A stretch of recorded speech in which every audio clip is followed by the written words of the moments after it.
Plants vs. Zombies is one of my favorite franchises of all time, but I have to admit, the reason for that is probably just nostalgia.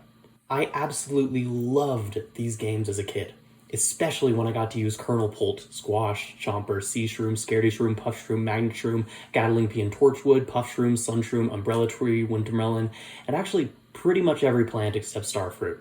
The most difficult thing about Plants vs. Zombies for me is that there's just too many plants to pick from. I could never bring all my favorite plants into a level at once. Unfortunately, there's nothing else all that difficult about the game. It's made for babies.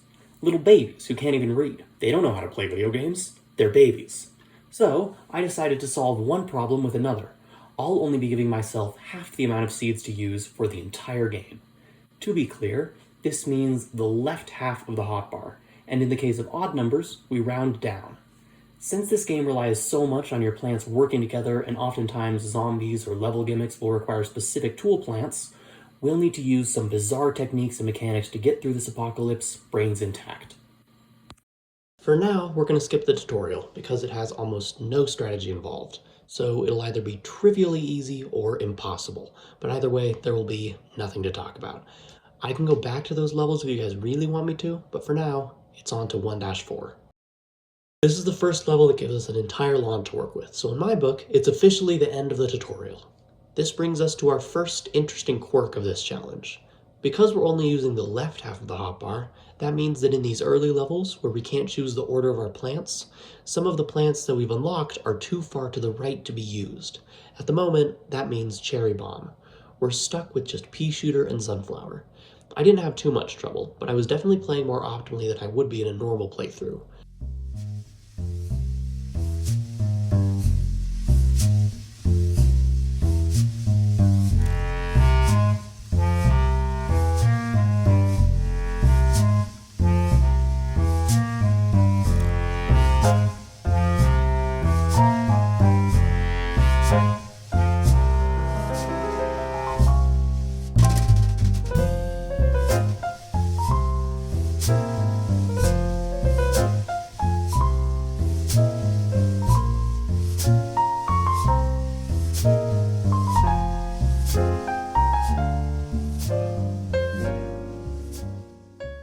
Unfortunately, we don't get a new plant after this level. The next level was Walnut Bowling, which is a conveyor belt level, and I skipped those in my first run through because they don't have a traditional seed hotbar. But don't worry, I revised the rule set by Adventure 2, so you will be seeing all those levels next episode. After this level, we get the best plant in the whole game, Potato Mine. For real, I love this guy. We still can't use him though, not until we get 2 more plants, so we can put him in front of the hotbar. And because our hotbar is an odd number, we round down, so still no Cherry Bomb either. This one was actually pretty tough. We had the same loadout as last time, but there were a couple close calls. There was this Conehead who showed up really early, and we had to stall him with a Sunflower. And there were the Pole Vault Zombies. These guys are tough because they're extra fast and they jump over your defenses, so they go straight for the important plants that you were trying to save in the back. With my limited options, my solution to them was also Sunflowers, to bait out their vault move.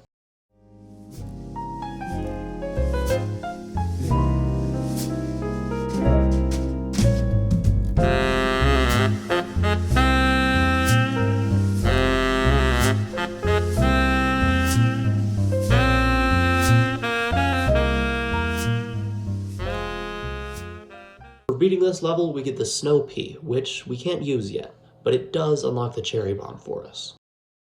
Oh yeah, this level was really easy. Now that we had an insta-kill plan, these zombies couldn't give us much trouble.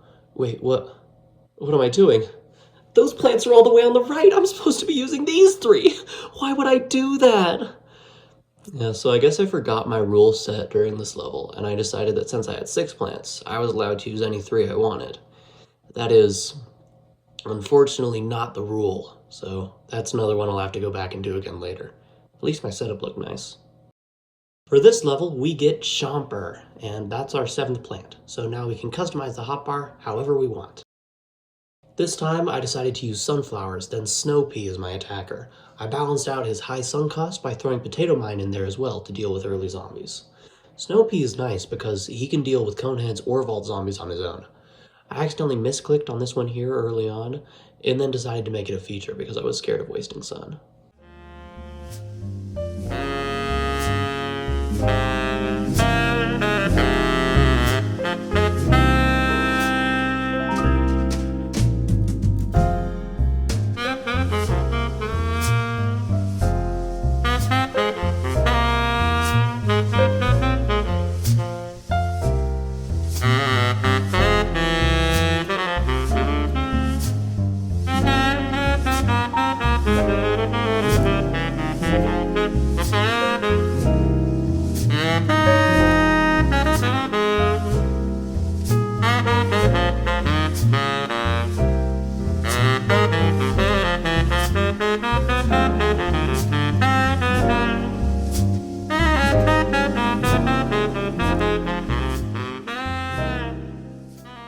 For this level, we get the Repeater. That'll be nice because unlike Snow Pea, Repeater is a high-cost attacker who it actually helps to have multiple of. With Snow Pea, it's only really useful to have one because the slowing effect doesn't stack.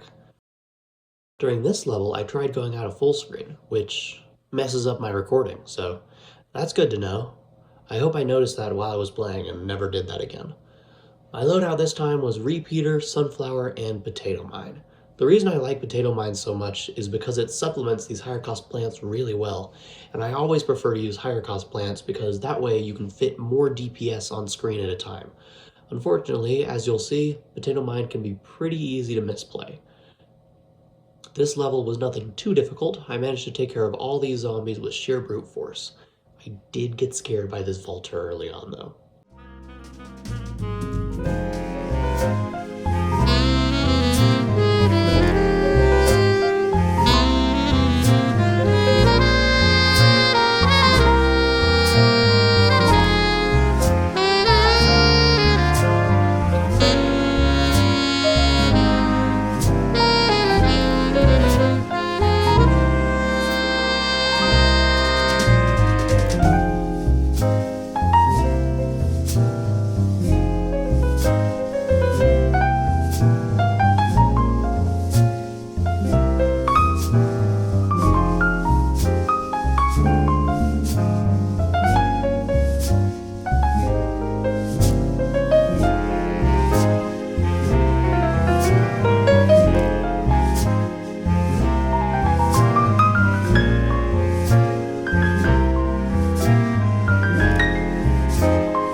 The next level was a conveyor belt, so again, we skipped it. But it does give us Puff Shroom, who's historically a very cool little guy.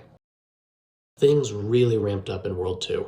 We're on to the night levels, and Puff Shroom is absolutely necessary here, which is of course a major problem. When dealing with limited inventory space, we can't afford any plants being absolutely necessary. That's going to be an issue later.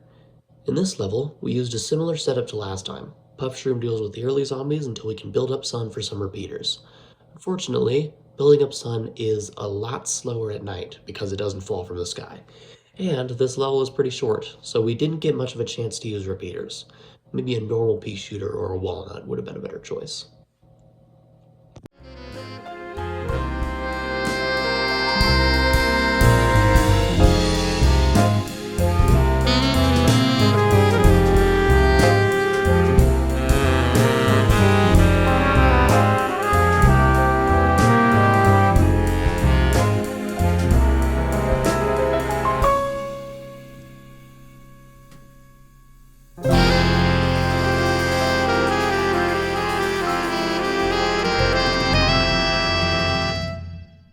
For this level, we unlock Sunshroom, thank goodness.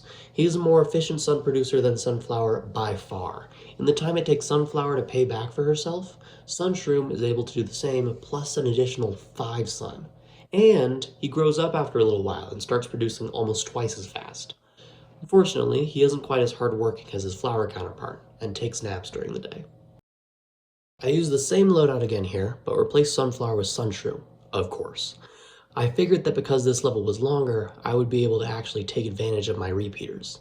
I was right, but the Buckethead still gave me trouble, especially this one here in the middle lane.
For this level, we get the Fume Shroom, which is another semi-required plant.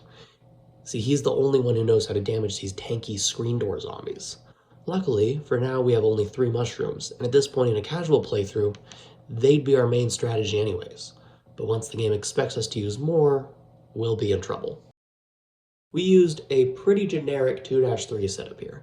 Puff Shroom, Fume Shroom, and Sun Shroom. During this level, I pretty much relied on Puff Shrooms to tank hits, so that the splash damage from Fume Shroom could take care of the rest.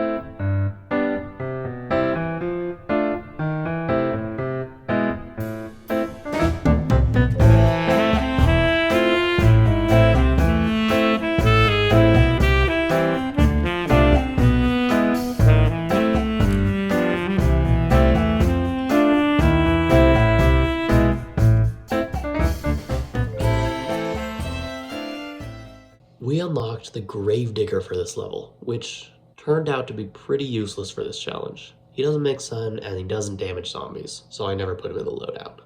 Maybe next time, buddy. Crazy Dave offered to give us an extra seed slot during this level, which doesn't mean anything because that puts us at 7, so we still can only use the first 3. I bought it anyways though, just to be friendly. In this level, I decided to use less sun shrooms than before. If you've noticed, I've been typically using twice as many sun producers as normal because sun shrooms are only half as fast before they grow up. But because this level was shorter, I figured I would rather have more space for my other shrooms this time. It turned out to be a good strategy. I filled up the screen and we didn't run into any trouble.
beating this level, we get the Almanac, which, much like our 7th seed slot and our Gravedigger, is useless.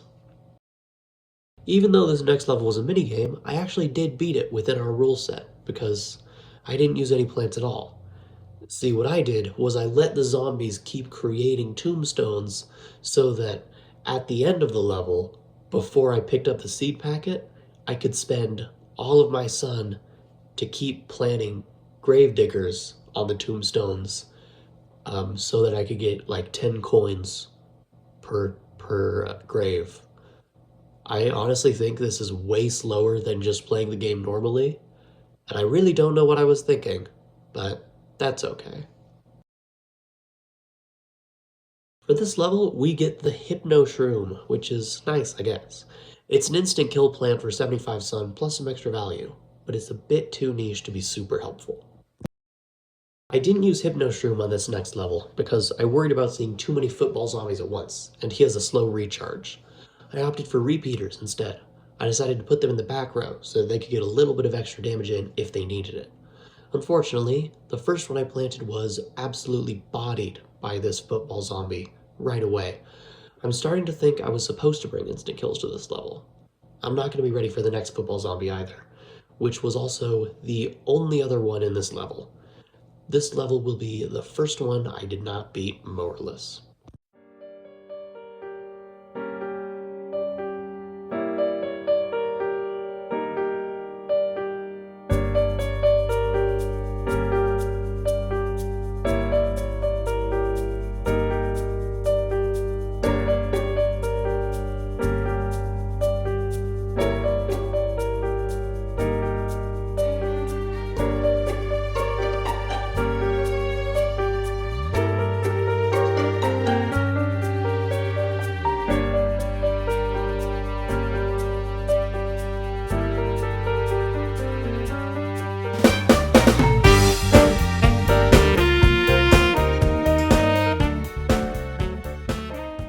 For this one, I unlocked Scaredy Shroom, which is a nice low-cost ranged mushroom. He's good for spamming.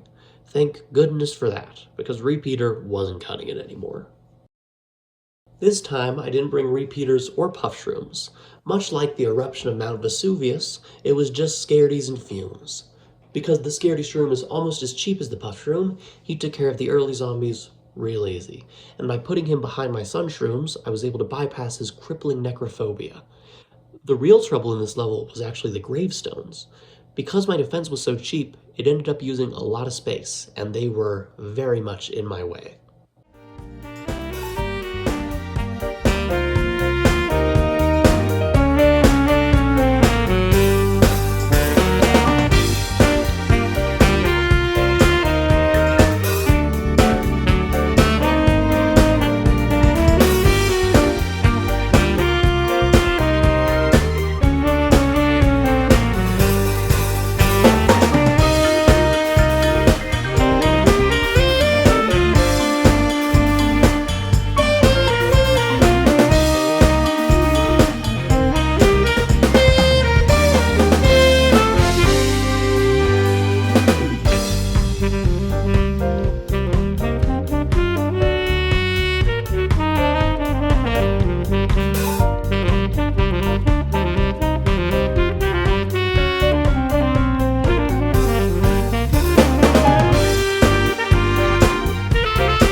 Because I had so many zombies spawning dangerously close to my front lines, I wasn't able to give my full attention to that football player. It's a miracle I only lost 2 mowers. I barely stopped that third guy and his most fearsome door. This level's picks were Puff Shroom, Sun Shroom, and Fume Shroom. I figured I'd need splash damage to deal with those disco zombies. I had some problems with Graves again, but mostly my setup did the trick, and we didn't lose any mowers.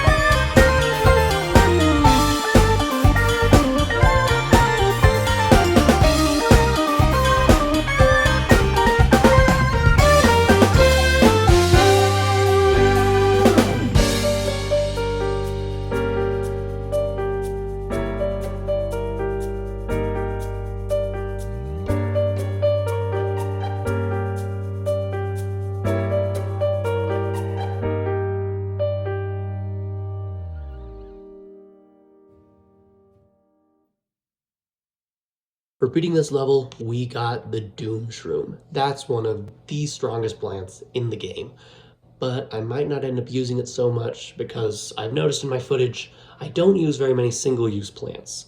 Plus, you can't use them in daytime levels without the coffee bean, and getting one plant for the price of 2 slots will probably never be a good option in this challenge. This level had disco dancers and doors, so Fume Shroom was once again our boy. I decided having all of my rows have different numbers of Sun Shrooms would be helpful to accommodate for the grave placement, since there were lots more this time. With that careful planning, this level was a breeze, although I did lose some Fume Shrooms last wave.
Alright, you know the drill. This next level is a conveyor belt. But we're not going to end the episode. I want to talk about something that's been on my mind since I started this challenge. Is every individual plant a different person? For one thing, Crazy Dave believes that these plants are his friends, so I doubt he'd let us use things like walnut, whose whole strategy revolves around being fully ingested. The almanac also refers to these plants on a first-name basis. Because of that, plus the fact that the almanac also gives us a quote from Walnut, who describes how it feels to be eaten by zombies, it actually seems like each type of plant is a hive mind, rather than a species in the traditional sense. Also, the entries on Ice Shroom and Walnut are pretty interesting, because Ice Shroom says that he's not actually angry. He really just has a childhood injury that paralyzed his facial nerves. And Walnuts says that he actually doesn't feel any pain when being eaten, but gives no explanation as to why he looks so sad. I guess it's possible that he just assumes that because he's almost eaten, the player may be losing. Especially since the almanac also states he has limited senses. On a separate note, it's odd that Crazy Dave cares so much about his neighbor, and that Neighborville is such an important place in the war between zombies and humans. Almost every game takes place there. It makes me wonder, who are we playing as? Is it possible that we're the mother hive mind and that they live in our house? Anyways, we get lily pad for beating this level. Lily pad is another semi-required plant, but luckily, now that it's daytime again, we aren't expected to use puff shroom, so we still have 2 effective seed slots.